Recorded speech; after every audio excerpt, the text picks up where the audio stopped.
Buenos días, mi querida comunidad. Una de las cadenas que suelo ver es la cadena alemana DW, en español, porque a mi juicio, aparte de los temas y de la narrativa de el cambio climático, el globalismo y los ricos con aviones surcando los cielos, Davos y demás, que no nos damos cuenta de que lo que están pretendiendo es que en realidad no tengamos coche en propiedad, para que pasemos a un mundo y una sociedad de suscripción donde lo que necesites lo alquilarás, ¿verdad? Y eso te lo facilitará las grandes corporaciones, como no era de otra manera, y podíamos esperar, ¿no?, que eso sea así, un gran control mundial sobre la gente que quede viva si no ha muerto la mitad porque no se las habían cargado, ¿no? Con otro tipo de pestes y otro tipo de artilugios, ¿no?, que todos sabemos de algo de eventos que pasaron hace 4 años. A vista de hoy ya sabemos la cantidad de corrupción, robo, contratos, y nos expolian prácticamente como si fuesen unos trileros, ¿no? Y por eso, para temas tecnológicos, me gusta ver canales y otros enfoques de habla hispana, tanto en Latinoamérica como aquí en Europa. Para Europa, lo más serio, lógico, en cuanto a planteamiento, pues son los alemanes, como no podía ser de otra manera, porque ellos dominan o han dominado la industria del automóvil, ¿no?, que es un sector fortísimo en Europa y prácticamente pues donde se ha desarrollado parte de la gran tecnología automovilística de nuestro continente. Esto es lo que quería decir. De tantas y tantas noticias que he visto sobre energía, coches eléctricos, crisis climáticas y todo tipo de narrativas, que lo único que hacen es tenernos entretenidos sin ver el trasfondo de la situación. Yo, que veo muchísimo contenido en las redes sociales, me doy cuenta de que lo que se pretende es que el mundo esté dividido, de manera que no tengamos nunca absolutamente claro nada. Pero lo que sí nos han dejado claro, que nos quieren imponer el coche eléctrico. Y van a hacerlo de manera agresiva y han empezado con ayuditas y tal, aquí y para allá. Pero hay que recordar que cuando se introdujo en el mercado el motor diésel para turismos, lo vendieron y lo vendían en Europa como algo, estratosférico. Quien no tenía un diésel era porque era idiota, ¿verdad? Qué bien. Pero bueno, al final, cuando ya todo Dios, todo hijo de vecino tenía un coche diésel, pues empezaron a verse las verdaderas intenciones, que es acostumbrarte a usar algo para volverte totalmente dependiente. Y me puedo referir a no hace mucho tiempo, que si veis, os acordáis de la publicidad de los años 90 a los años 2000, incluso he visto, yo recuerdo un anuncio de Citroën que decía así, diésel el gustazo, ¿no?, como llamándote tonto, ¿no?, por no comprar un motor diésel. Eso estaba subvencionado, el gasóleo, en toda Europa, hasta que llegó el momento de no subvencionarlo. Con lo cual, esto hizo mella en el cambio de precio de un gasoil barato, y hoy tenemos un gasóleo que está prácticamente como la gasolina, ¿no?, y en algunas ocasiones incluso más caro. Entonces mi pregunta es la siguiente. Cuando todos tengamos un coche eléctrico, ¿qué va a pasar con las tarifas, esa supervalle, que todo es Jerez y risas? Porque fíjate lo que te ahorras con un coche eléctrico, pero nadie te dice que como se te estropea una batería lo más probable es que la tengas que cambiar. Y depende del modelo del coche, pues las baterías cuestan casi, yo diría que el 40% o el 50% del precio de un vehículo, ¿no? Esto, ¿alguien se ha parado a pensar? Es decir, porque hay que imaginarse de un precio del litro de combustible que pagamos en una gasolinera, más del 50% son impuestos. Es decir, y porque nosotros usemos nuestros coches, el Estado pues se lleva un buen pellizco de impuestos asociados a los carburantes. ¿De verdad creéis que cuando implanten, no implantar, cuando ya todo Dios tenga un coche eléctrico, ¿de verdad creéis que van a seguir los precios de la electricidad? Pero si no hace mucho tiempo estamos viviendo una crisis climática, una crisis de energía, sobre todo eléctrica, están demoliendo centrales, ya, no nucleares, sino, ¿cómo se llaman? De generación, ¿no? Que utilizan gas, carbón y tal, ¿no? Para ayudar a los momentos de demanda. Si encima vemos los últimos años, prácticamente en la costa mediterránea, prácticamente invierno no hay, pues vamos a pasar del invierno al verano prácticamente sin darnos cuenta. Y esto es muy importante tenerlo en cuenta. Yo os voy a poner un vídeo, un pequeño vídeo y unas noticias para contrastar. Y vamos a ver qué tipo de narrativas nos están metiendo en la cabeza para que no podamos pensar con claridad. Y yo recuerdo que cuando era pequeño, incluso de joven, nos decían que el hidrógeno no existía en la Tierra porque el hidrógeno era muy difícil. Y ahora vamos a ver una noticia que de la noche a la mañana se ha sacado de la manga que hay yacimientos de hidrógeno natural en la Tierra. Es decir, hemos pasado del blanco al negro y del negro al blanco según les conviene. Esto es algo que tenemos que tener en cuenta a la hora de valorar las noticias, porque en mi opinión esto es un atentado contra la sociedad civil. En definitiva, contra los de siempre. O sea, los de pie llano, los trabajadores, los autónomos, los que realmente creamos valor. Y movemos la economía. Con esto, vamos con el motor de hidrógeno.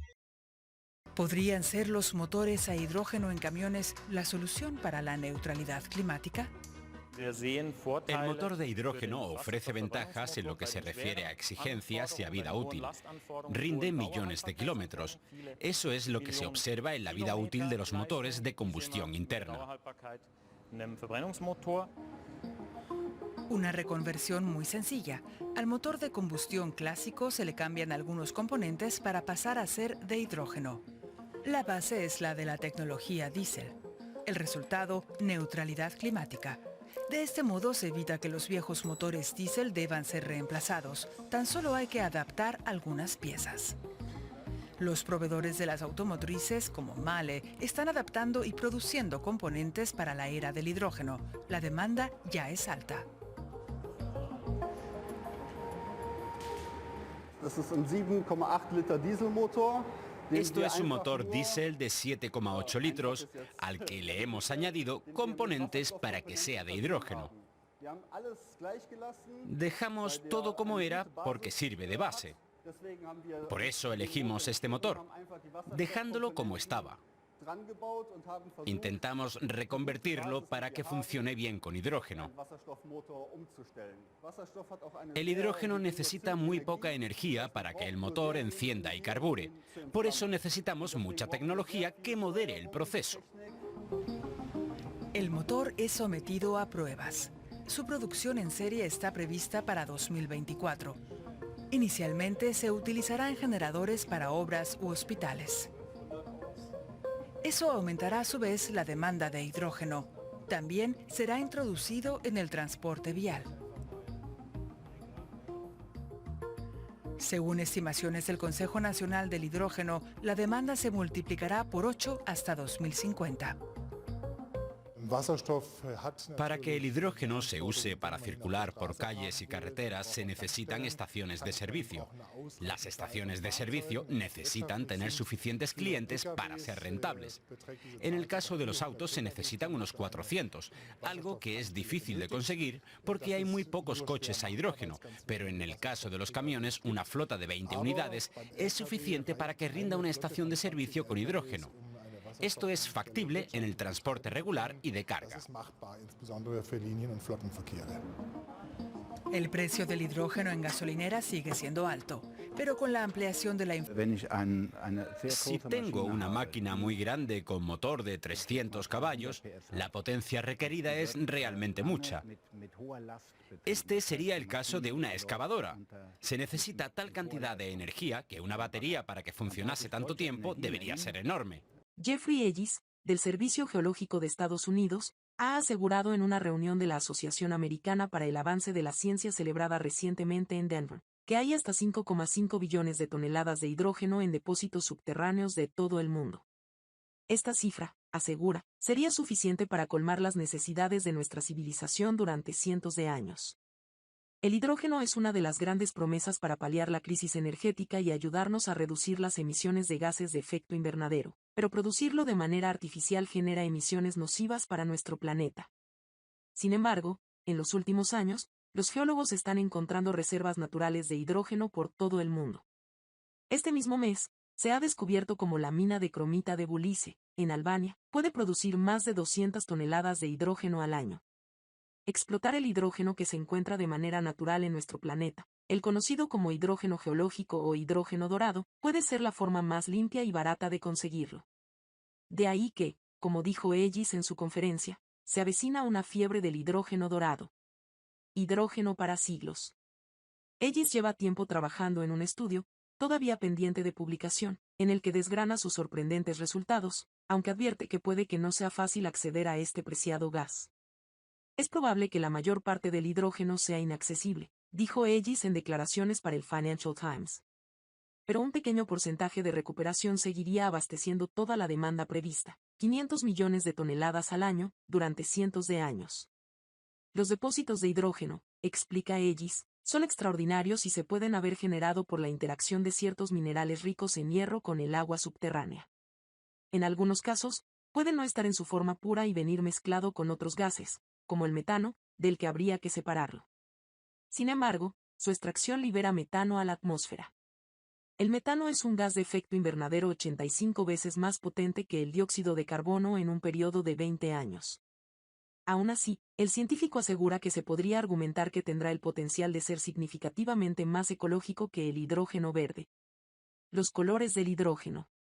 El hidrógeno es uno de los combustibles más ilusionantes de los que disponemos para luchar contra las emisiones de CO. Con él se podrán propulsar los aviones, los trenes o los coches del futuro, pero no todas las maneras de extraer hidrógeno son igual de limpias y económicas, por eso hay que fijarse bien en el apellido que llevan. Entre los tipos de hidrógenos que se producen, el más común es el gris, que se extrae con gas natural y que, según los investigadores, es el que más CO emite. El hidrógeno marrón se extrae mediante lignito, un carbón de color marrón, mientras que para el hidrógeno negro se usa hulla, un carbón de color más oscuro. Tanto el hidrógeno marrón como el negro emiten cantidades importantes CO en su proceso de producción. También está el famoso hidrógeno azul, uno de los más nombrados como solución en esta lucha por encontrar combustibles sostenibles. Este tipo de hidrógeno se extrae con los mismos métodos que los anteriores, pero en este caso el CO se captura y se almacena bajo tierra. A pesar de que almacenar el CO tiene un coste, el precio final es relativamente barato. Además del hidrógeno geológico, el otro hidrógeno que no genera emisiones en su obtención es el verde. Para producir hidrógeno verde se utiliza energía renovable que no genera ningún tipo de emisiones perjudiciales para el medio ambiente. Ahora mismo hay muchos métodos para obtenerlo que usan electrolizadores de nueva generación que son más baratos y eficientes. Las empresas llevan poco tiempo buscando hidrógeno dorado, pero el Financial Times asegura que las oportunidades son inmensas y ya están atrayendo importantes inversiones.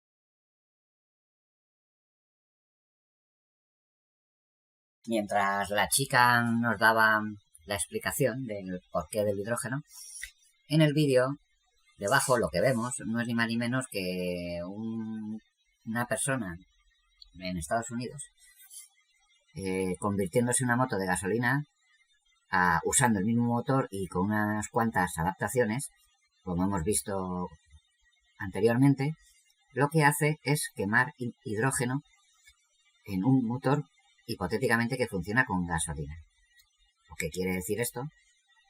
Que nos están volviendo a engañar. Los coches de hidrógeno iban a funcionar con pila de combustible. Es decir, en realidad hay un modelo que es eléctrico, lleva una pila de combustible y utiliza el hidrógeno para generar energía y el producto residual es agua. Muy bien. Hace poco salió una noticia, creo que era por la parte de Corea del Sur, creo, que ya los asiáticos habían desarrollado un motor convencional que simplemente quema hidrógeno. Pero todos sabemos que el problema no es que funcione con hidrógeno, el problema es depositar el hidrógeno, es decir, llevarlo en unos tanques especiales. Porque el hidrógeno es tan liviano, tanto que como no tenga depósitos especialísimos, pues se perdería, ¿no? Entonces, lo que hemos visto en el vídeo es crear hidrógeno a partir del agua por electrolisis bajo demanda. ¿Qué quiere decir? Tú vas a generar el hidrógeno según lo vas a necesitar, o en este caso lo iba a necesitar el motor. Fijaros que aquí está la gran estafa. Un coche de pila de combustible de hidrógeno, pues en principio es súper complicado de hacer y luego es carísimo. Por eso nos quieren poner el combustible a 3 euros o 3 euros y pico. Amén de que haya que meterlos en depósitos, pues eso sería a un auténtico dineral. Pero un auténtico dineral. Y fijaros lo fácil que es llenar el depósito de agua, generar el hidrógeno a un precio pues relativamente baratísimo. Pero eso no es el negocio, ¿no? Por eso yo aquí voy a dejar el vídeo, lo voy a dejar ya por hoy, porque esto está más claro que el agua, que los motores de combustión a lo largo de la historia han funcionado con cualquier cosa, incluso con queroseno, que fue lo que se descubrió mucho antes que la gasolina. Esto quedó relevado para los aviones por el tema de volatilidad y para aquí y para allá, y al final lo que hicieron fue un combustible que se llama gasolina, que es un producto mucho más estable y más seguro, ¿no? Entre comillas. Yo lo voy a dejar ahí. Es posible que fuese por ahí el tema, o quizás no, o pura especulación. Pero lo que sí sé, que nos roban con los combustibles. Ya hemos visto el de la moto, ¿no?